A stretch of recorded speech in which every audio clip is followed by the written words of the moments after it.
Hello, welcome to our Zoho Hey CRM everyone. session. We're still waiting on a few more participants, so we're just going to hold 1 or 2 minutes before we start.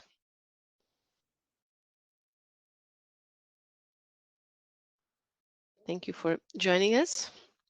Yeah, we're excited about this topic today and can't wait to share with you guys.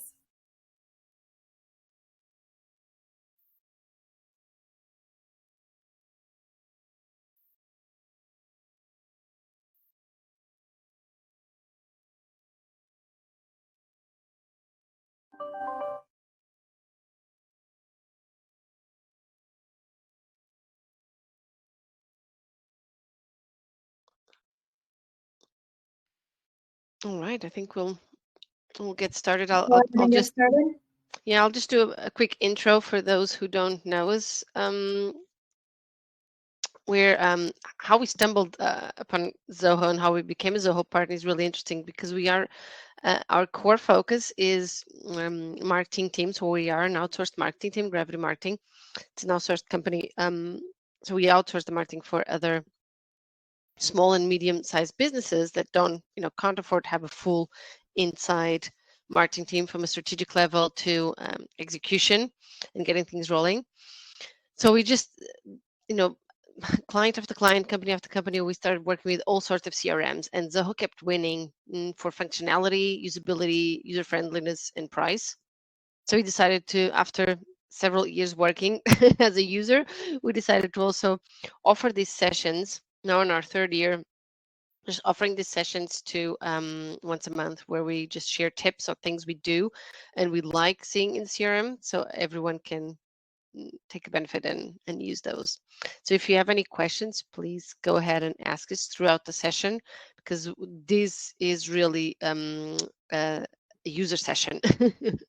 So for users, made for users, thinking of users and with users.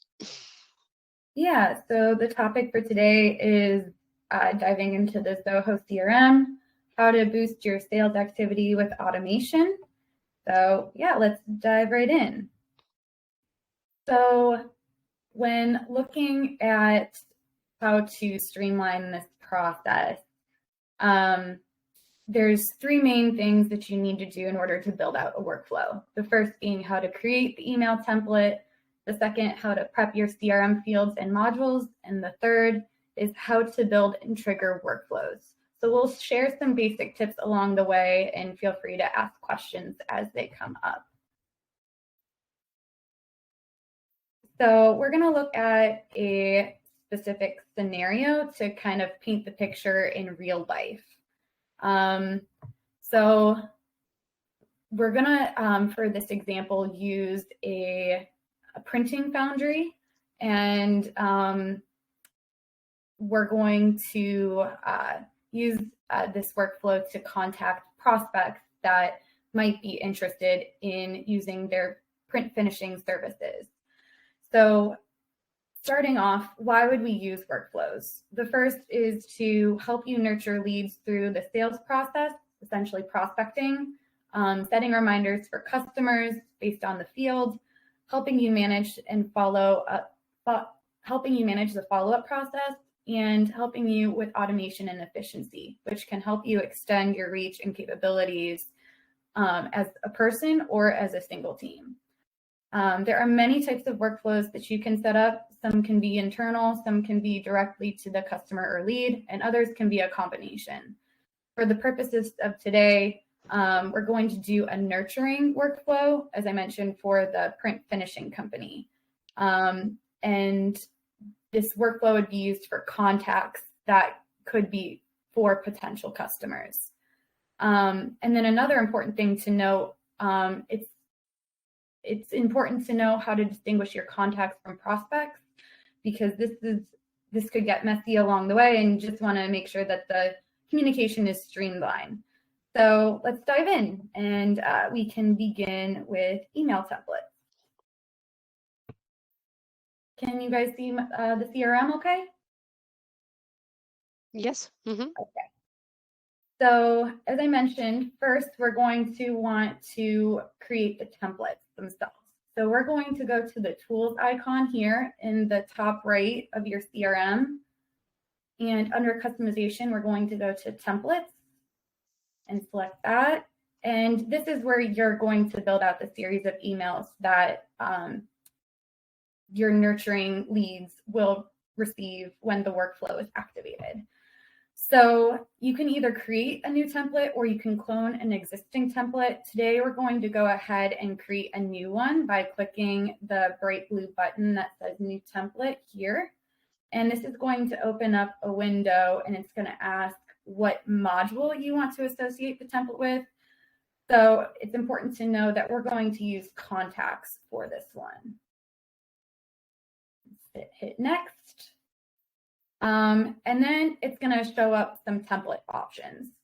We recommend, if you're wanting to truly have it look like an individual or customized email, we recommend using HTML and plain text just because it looks the most authentic and not as automated. So from here, we're going to label our template accordingly. So we can make this packaging email. And then we're also going to add a subject line.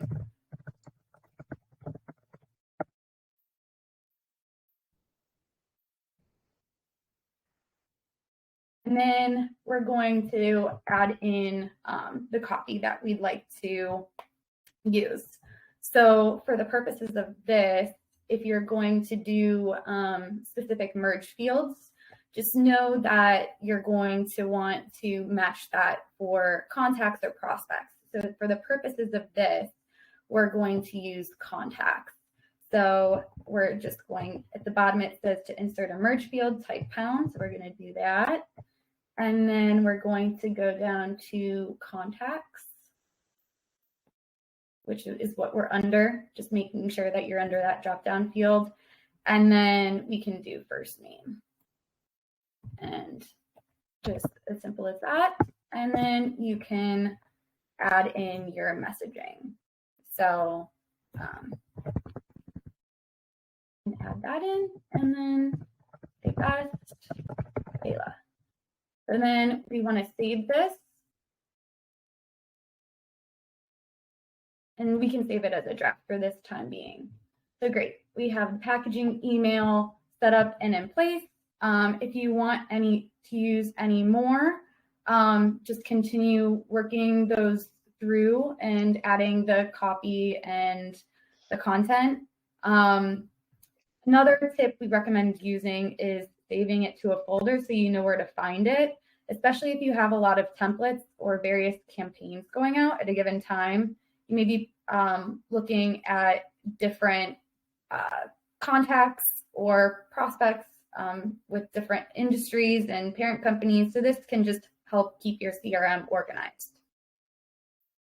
So the next step, we're going to go into CRM Fields and Modules. And to get there, we're going to click the gear icon again. And it's also under customization. So we're going to head to Modules and Fields. And we're also going to stay in the contacts module, since that's who we're trying to contact. Standard.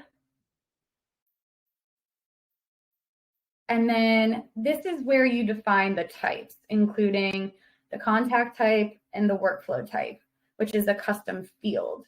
And this ensures that the customers or internal contacts are never considered for the auto prospecting emails or other types of emails within your organization. So it just kind of streamlines the process a little bit. So for our purposes today, we're going to add a pick list, which is over here under new fields. And we're going to just drag and drop it in here. Now, the great thing with pick lists is if you're working with a field that's going to trigger something specific, like a workflow for today's purposes, it lets you define the wording, spelling, and other variables that an open-ended field would not work well with. So just keep that in mind. And any field you want updated or modified based on the workflow, you'll also need to customize it here. So we're going to, something else that's that's helpful. We keep a CRM field in place just for organization benefits.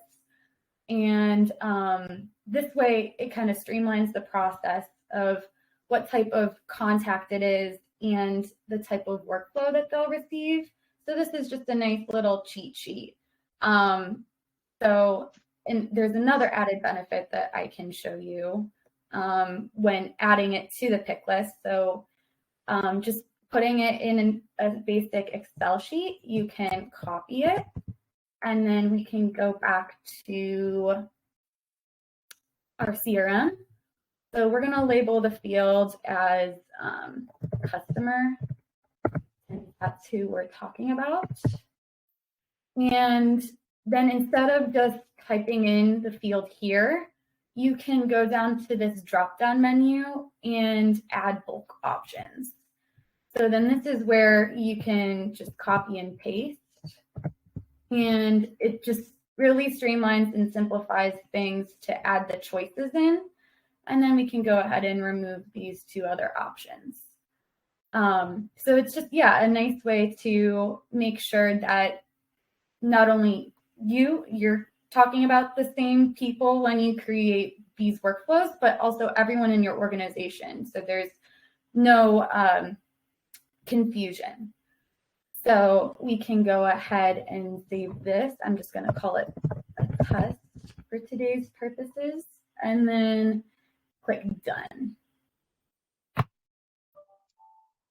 And so then the next thing that we want to do is the workflow to make sure that they receive the right email. So we can go in here, type in workflow.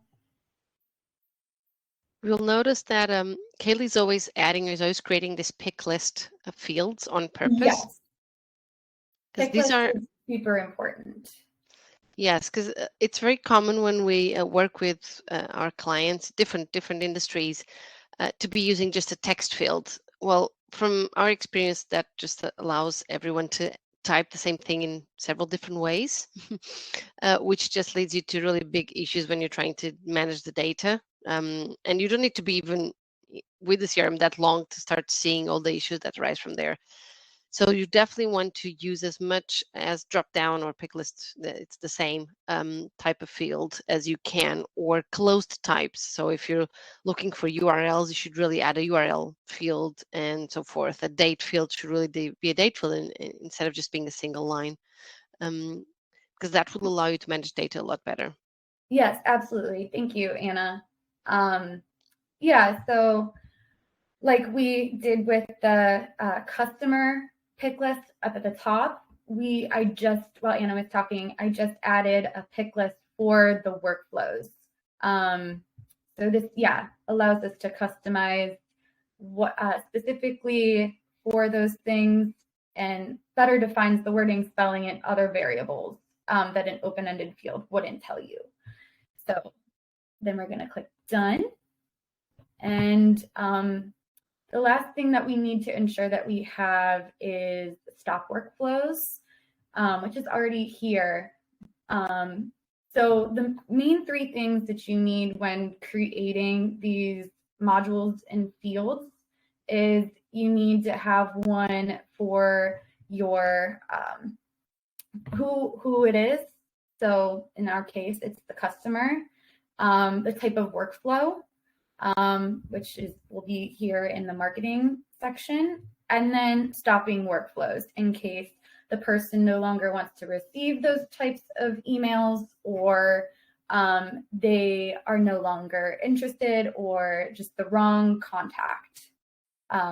Let me add something there, Kayla. It's also very useful when you're working with different teams inside your organization. So you could have, like exactly what we do. We can set these up from a marketing perspective, but then as a salesperson, we're working with, if anytime they want to stop an email, they don't have to really understand much of how all the automation is working. They just have to go and check that box to say, hey, stop the workflow for this customer or for this prospect.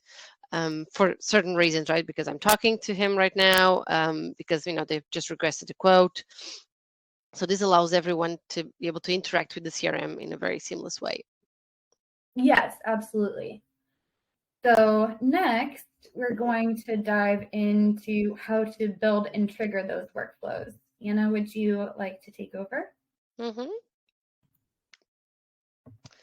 All right, so let me just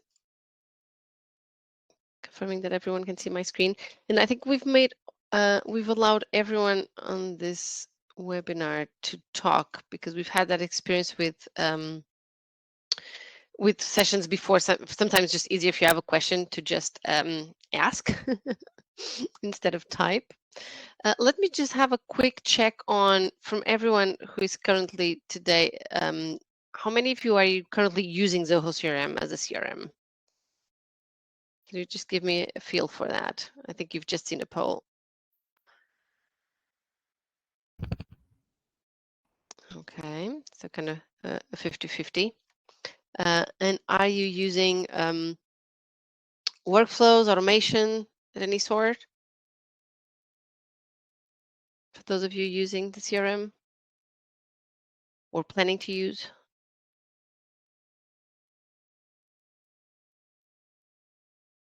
Okay. Well, let's all right, let's go back. Can you see my screen with the CRM?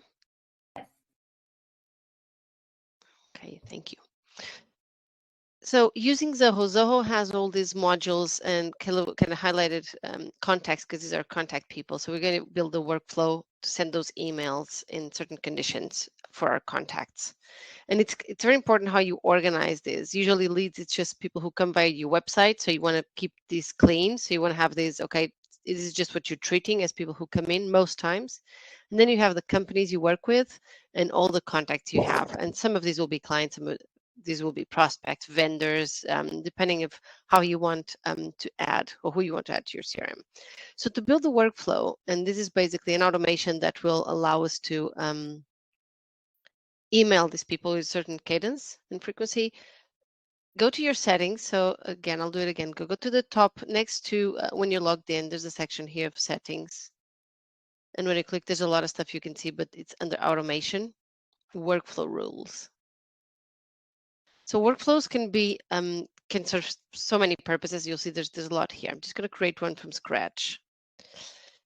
So it's always tied to what module you're in. So in this case, we're going to send emails to our contacts and to a certain type of contacts. So I'm going to do a nurturing email series for prospects. Okay, and I could be more specific and let's say it's in printing. Okay, this will be a series of 6 emails for prospects that you could add more details if you want. I'm just going to show you the main functionality so you can set one up if you want.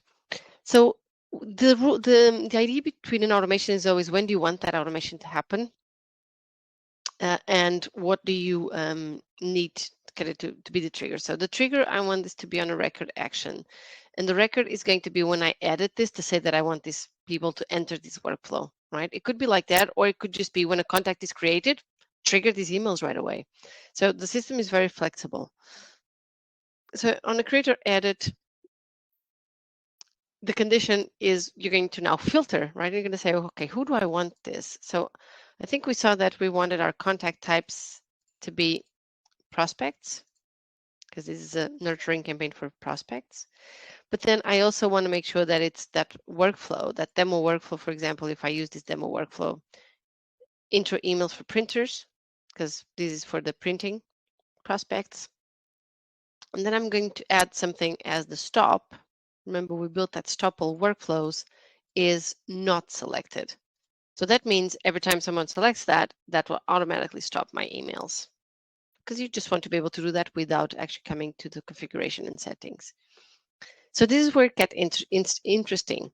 So these are all the things that you can do with automation. Today we're just focusing on email, but you could be updating fields, you could be assigning people of the organization to follow up, you could send them a reminder, an email notification.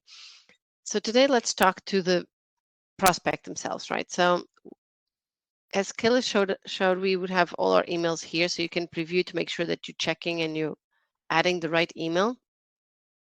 Let me show you. So let's select our first one.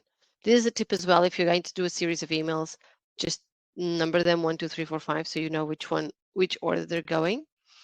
And then something, if you're on enterprise or a paid version of Zoho, a bit of a higher tier, but that's the one we actually advise. If you look at the different pricing options in Zoho, it has something called Zia, which is basically AI for Zoho that allows you to send the emails at the best time for that person. So not for you, but for the contact you're trying to reach out. So this is very interesting. It will only be relevant for this workflow. So I'm going to associate because, I don't mind if it's in the morning, in the afternoon. I just want to make sure that as soon as I trigger that workflow, the emails start going. Because what I really want is to schedule, let's say 5 days after or 7 days after, if you always want to do it like a weekday. You'll have an action, and your next action is going to be your second email. So when you click this, to create this email, you'll see there's more than an email, right? I have to define who it is. So I'm going to add a new one. So let's do this from scratch. So let's say that in 10 days, we'd get an email notification. Let's create an email notification from 0. So you'll give it your name, which let's say it's a nurturing email. Oh, you heard me talking about pricing.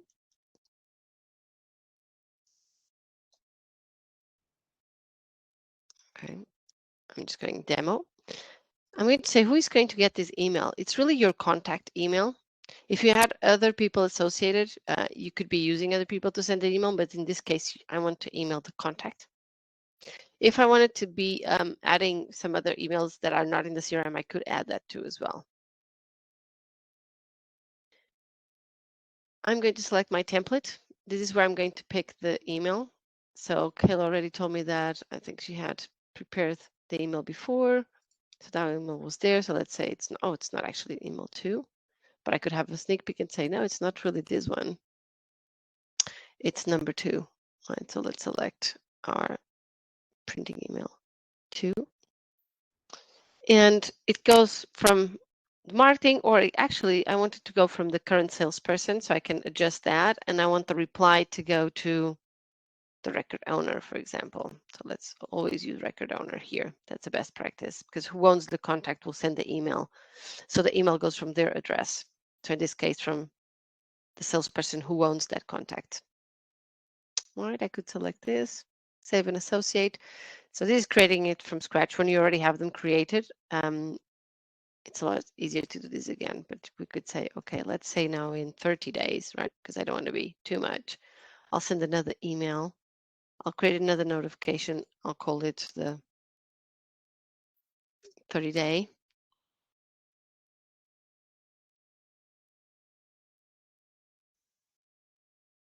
Again, the same logic here. I'll add this contact. I'll select my template, and I'm going to say it's my template number 3. Hence, it's really important that preparation work of building all your templates, save and associate, and so forth. And now you could add, for example, something you could do here is to say, okay, after 30 days like of emailing, it's been like 1, 2, 3, 4, 5, 4 emails now. Let's just say that at 31 days, I want something else. I just want, for example, to alert someone, create a task for a colleague, right? So I can create a new task and say, please follow up via phone, right? Or call this prospect.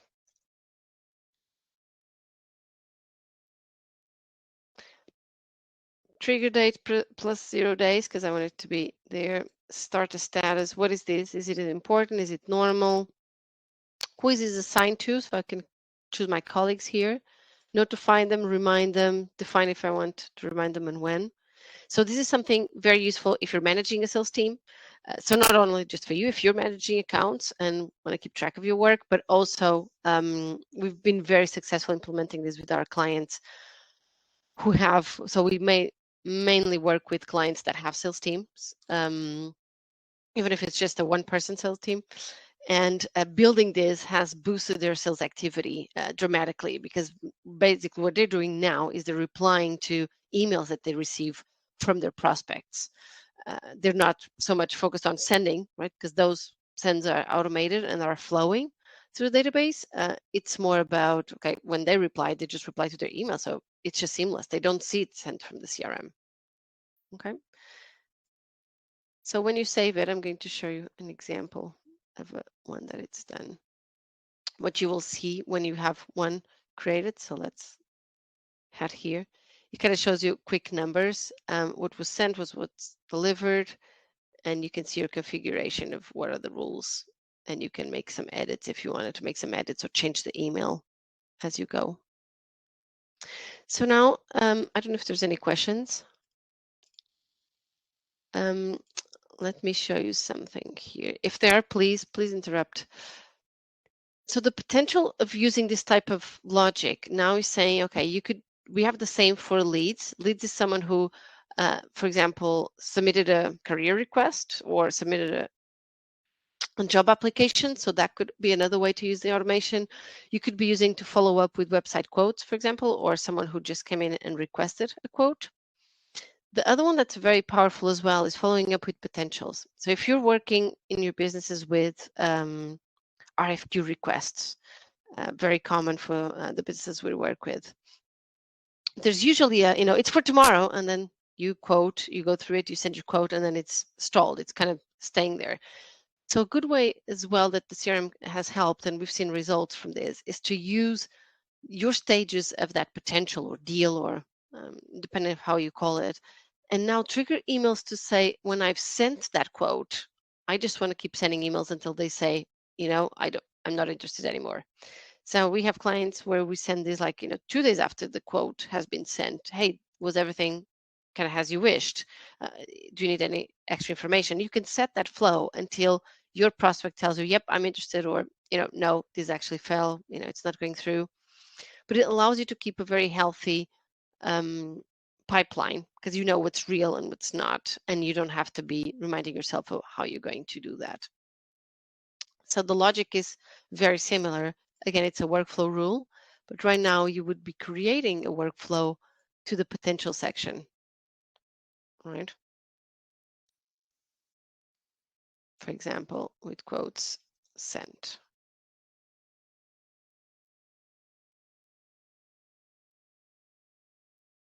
So here we would be using usually what we define as our stages.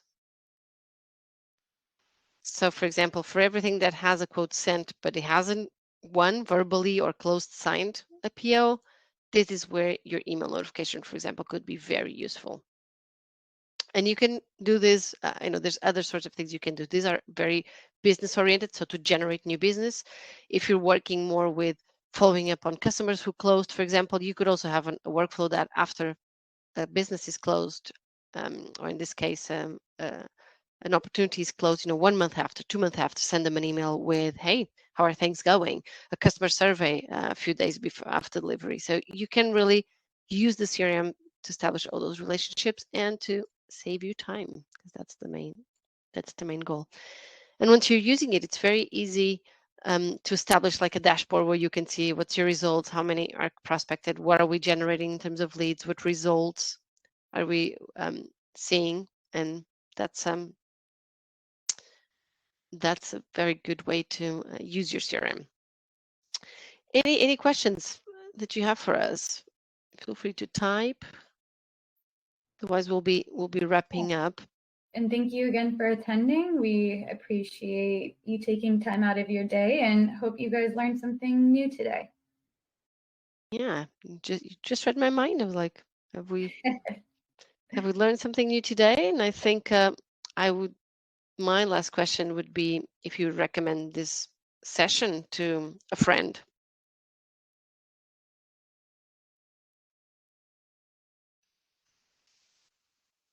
And we would love to obviously have your feedback and join. We usually host these sessions every month of the year, so there's always new topics we like to talk about. But please feel free to send your questions by email or just when you sign up for the next session with what you would like to talk about, because we really like to make this more user-oriented. So we usually use user questions to make sure that we're showing something that's relevant.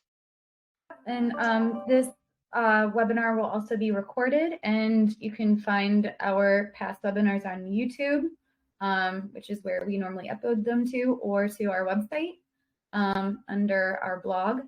So if you'd like to re-watch this, feel free. And yeah. And then our next webinar will be in March, and we'll send out some information about it in regards to the next one. Yes, I was going to say we have our sign-up policy. I don't know if you've seen us on social, but Zoho uses sessions. We always have our sessions here on the website, so you can see what's coming. We do webinars as well, so the next one we'll be adding today. And then on our blog section, you'll be able to find all the resources that we publish. And if you're just interested in CRM, there's a category just to look at every video and content we've had for the CRM. So feel free to check it out there. Thank you so much and have a good day.